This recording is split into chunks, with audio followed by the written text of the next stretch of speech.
Et si vous dormiez dans une ancienne chapelle, un logement insolite proposé dans la Cité des Sacres, rue du Barbâtre, c'est un Rémois qui a rénové de ses mains cet édifice religieux désacralisé pour en faire une luxueuse maison d'hôte. Isabelle Griffon, Astrid Farbos. On peut passer devant sans l'apercevoir. Derrière cette grille, la chapelle du Carmel trône au milieu de logements sociaux. Construit au XIXe siècle, cet édifice religieux abritait les prières des sœurs carmélites. Aujourd'hui, c'est devenu un gîte de luxe. Ces touristes suisses y ont séjourné. C'est une expérience unique.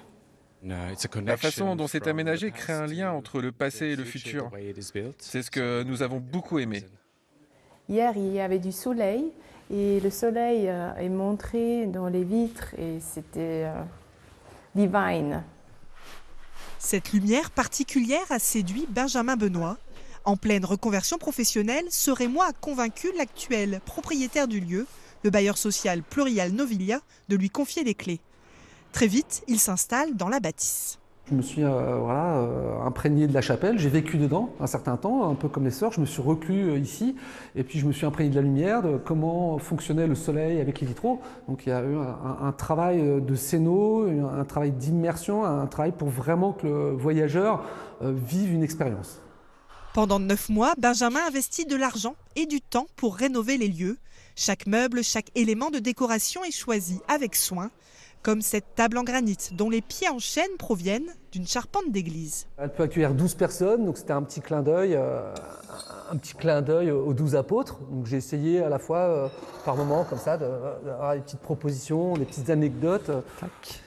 Alors là, le souci du détail, voilà. Alors là, c'est de la vaisselle 1824. Voilà, en porcelaine, et voilà, là on retrouve en fait, ça fait partie des petits trésors de la chapelle, l'Ancien Testament. La majorité des objets a été chinée chez des antiquaires ou dans des vides-greniers. Plusieurs pièces, comme cette cheminée en chêne, datent même du 19e siècle. Pour moi, il est possible de faire du tourisme haut de gamme sans être obligé de passer par des produits neufs, des produits manufacturés dans le monde, qui viennent du monde entier. Donc là, il y a quand même 80% des objets qui ont été achetés dans la région. Depuis septembre, Benjamin reçoit en majorité des touristes étrangers, notamment américains. Il faut compter au minimum 800 € pour passer la nuit sous ses vitraux.